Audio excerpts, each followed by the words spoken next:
तो हमारे साथ डॉक्टर अमित बत्रा जुड़े हैं, सीनियर न्यूरोलॉजिस्ट हैं, और डॉक्टर शरद सिंघी जुड़े हैं, सीनियर सलाहकार हैं, ENT के माहिर हैं।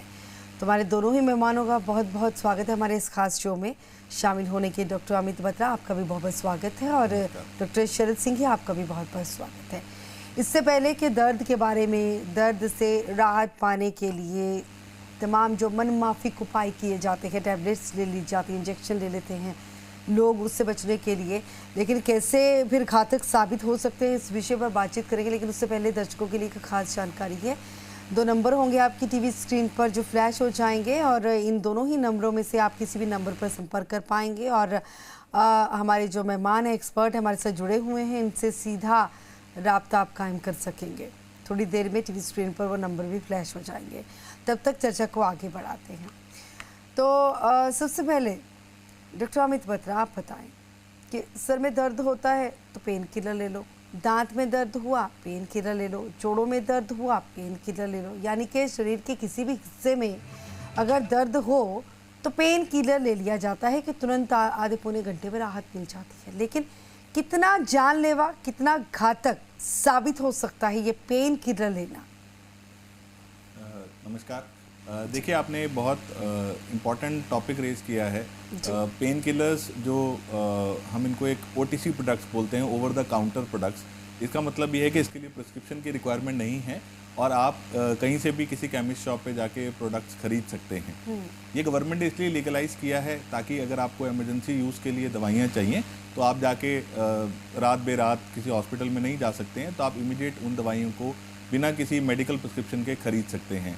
बट ओवर द काउंटर का मतलब ये नहीं होता है कि इनके लिए आपको डॉक्टरी सलाह की ज़रूरत नहीं है, और ये एक बहुत बड़ा मार्केट है। अगर आप US मार्केट की बात करें तो ये $2.5 बिलियन का मार्केट है। और इमेजिन करिए, वो US की बात हो रही है जो कि एक बहुत रेगुलेटेड मार्केट है, जहाँ पे ऐसी दवाइयाँ बिल्कुल भी फ्रीली नहीं मिलती हैं।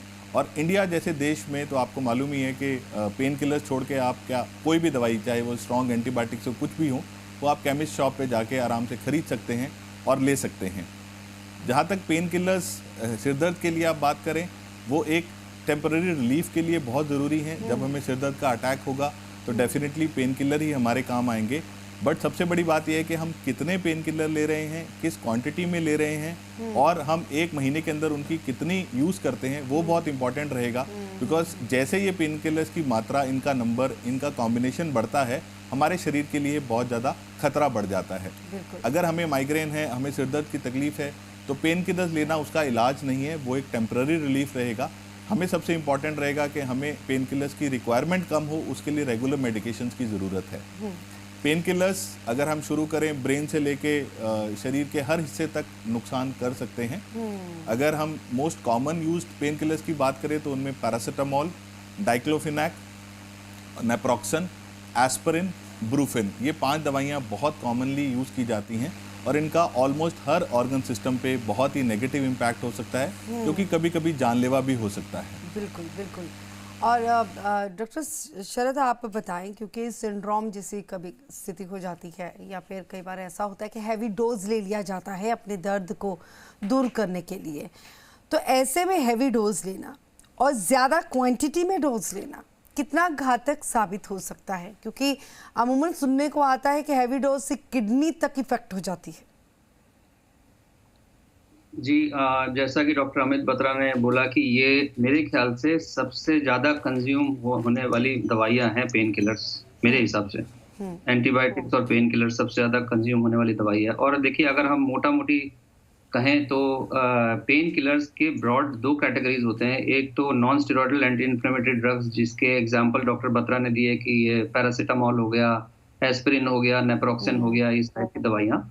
और दूसरी होती हैं ओपियोइड टाइप की पेन किलर्स, जो जिसमें आपके जैसे कि एक ट्रामाडोल के नाम से आता है, या अल्ट्रासेट के नाम से आता है, मतलब इस तरह की दवाइयाँ जो मॉर्फिन और कोडीन टाइप की मेडिसिन होती हैं, तो उस टाइप की दवाइयाँ होती हैं।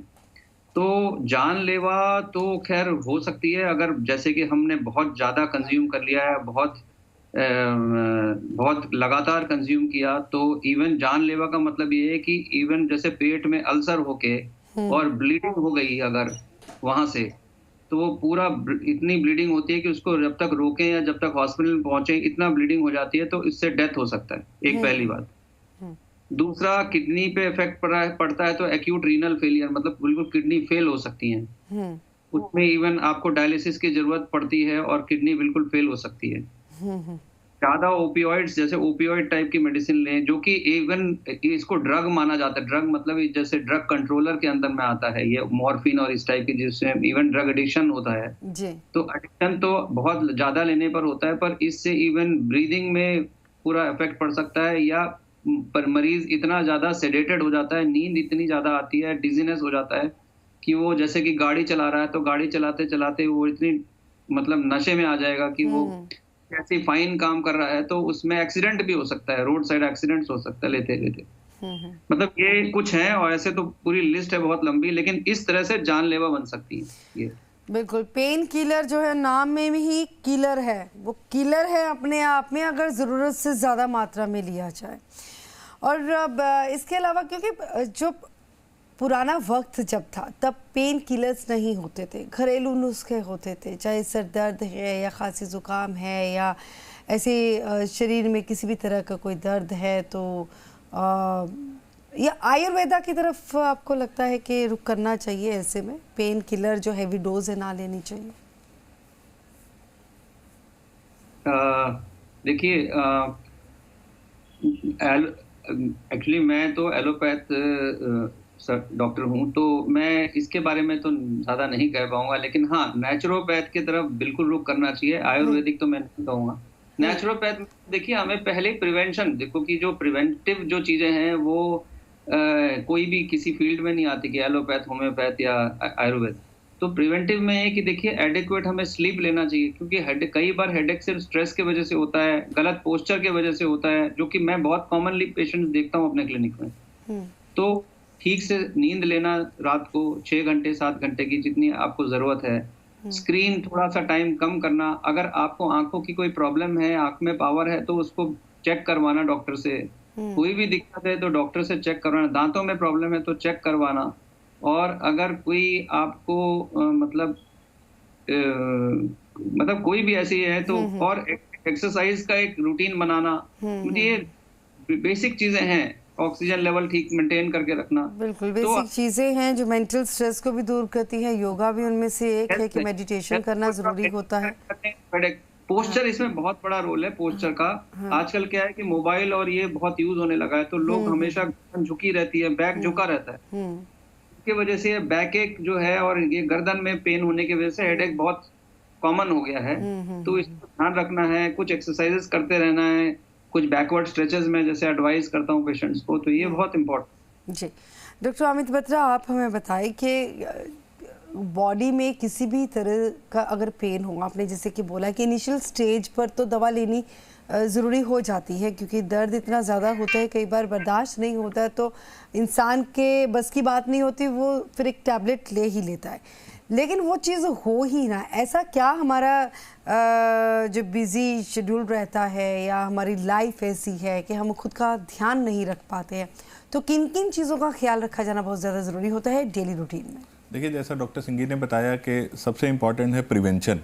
अगर आप अपना लाइफस्टाइल मैनेज कर पाते हैं तो बहुत सारे ये जो एक्स एंड पेन्स हैं जो आजकल एक लाइफस्टाइल का बहुत कॉमन पार्ट बन गए हैं, वो हम उनसे बचे रह सकते हैं। पहले हम 50-60 साल की उम्र के बाद ही देखते थे कि लोगों को बैक पेन शुरू हो रहा है, और MRI में आप स्पाइन में बहुत सारे चेंजेस देखते थे। वो आज की डेट में इतने कॉमन हो गए हैं और वो 20-25 साल की उम्र से ही शुरू हो गए हैं। तो इसका मतलब ये है कि ये सिर दर्द बढ़ाने के लिए, हमारे जोड़ों का दर्द बढ़ाने के लिए, हमारा बैक पेन बढ़ाने के लिए कहीं ना कहीं हमारा लाइफस्टाइल, हमारा एनवायरनमेंट, हमारी डाइट, ये सारी चीज़ें उस पर बहुत नेगेटिवली इम्पैक्ट कर रही हैं। तो अगर हम सिर दर्द की बात करें, सबसे इम्पॉर्टेंट है अपना स्लीप पैटर्न ठीक रखना, नींद का बहुत ध्यान रखना, एडिक्वेट आवर्स ऑफ स्लीप। दूसरा इम्पॉर्टेंट है हमारे लिए कि डाइट का ध्यान रखना, खाली पेट नहीं रहें, प्रेडिक्टेबल मील टाइमिंग्स रखें। और तीसरा है कि थोड़ा अपने आप को डी स्ट्रेस रखें। डी स्ट्रेस रखने के लिए ऑब्वियसली एक्सरसाइज, जिसमें कि साइकिलिंग, योगा, ब्रिस्क वॉक, वो सारा कुछ हम कर सकते हैं। तीसरा इंपॉर्टेंट है हमारे लिए कि बैकएक के लिए सबसे ज़रूरी है पोस्चर का ध्यान रखना। ज़्यादातर लोग आजकल ऑफिस वर्क पे हैं, कंप्यूटर्स पे हैं, अब तो इवन छोटे बच्चे भी घर पे work from home, school from home हो रहा है, तो उनमें भी ये चीज़ें बहुत ज़्यादा बढ़ गई हैं।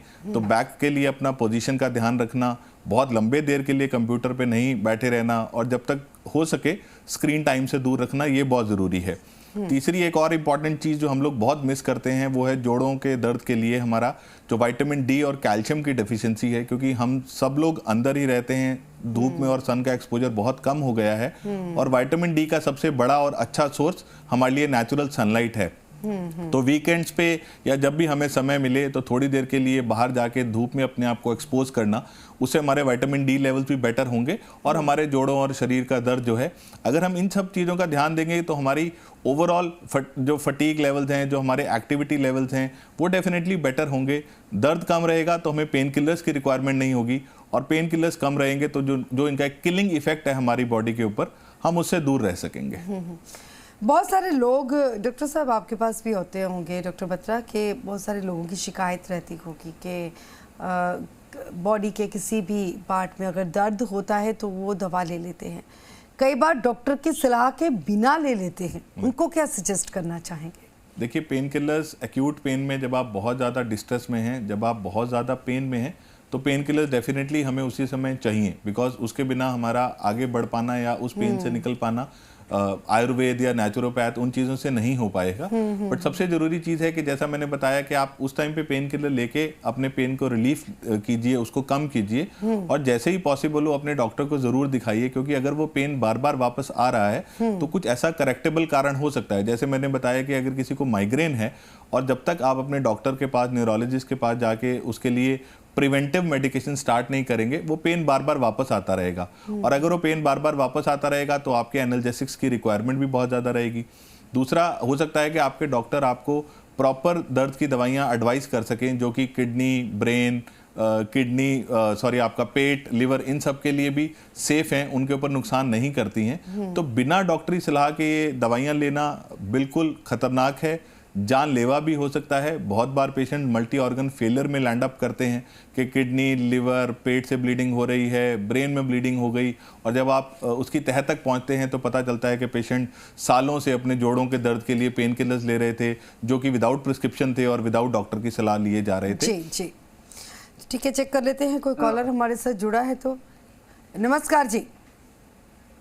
नमस्ते मैम। जी नमस्कार, बताएं सर। दिनेश चौहान बात कर रहा हूँ, गाँव रामदेवरा। जी बताइए सर, क्या समस्या है क्या? जी जी मैम, मेरा ये सवाल कि पेन किलर होता क्या है कि सभी को नहीं पता। मैंने अभी भी, मैं कहूँगी थोड़ा वॉल्यूम बढ़ा दीजिए क्योंकि सुनने में बहुत दिक्कत आ रही है। आप भी थोड़ा सा तेज बोलिए क्योंकि आपको सुन नहीं पा रहे हैं ठीक से। जी मैम, आवाज आ रही है? जी आवाज आ रही है, बताइए आपको क्या समस्या है, क्या जानना चाहते हैं? मैम, मेरा सवाल ये पेन किलर होता क्या है, इनके बारे में जानना चाहता हूँ, क्योंकि सभी को ही नहीं पता है पेन किलर। देखिए, पेन किलर जो हैं वो पेन कम करने की दवाइयाँ होती हैं, और वो अलग अलग जगह पे ब्रेन और बॉडी में काम करती हैं डिपेंडिंग ऑन कि वो किस क्लास ऑफ पेन किलर्स में आती हैं, जिसमें मैंने बताया कि पैरासीटामोल हो सकता है, एस्पिरिन हो सकती है, ब्रूफेन हो सकता है, डाइक्लोफिनैक हो सकता है। तो ये दो ब्रॉड कैटेगरीज में होती हैं, जिसको non steroidal anti inflammatory NAS IDS बोलते हैं या ओपियोइड्स बोलते हैं। तो ये सिर्फ दर्द को इमीडिएट ठीक करने के लिए हैं, ये दर्द का निवारण या दर्द का ट्रीटमेंट नहीं है। ठीक है, आगे बढ़ेंगे लेकिन उससे पहले एक छोटी सी ब्रेक के लिए रुकेंगे।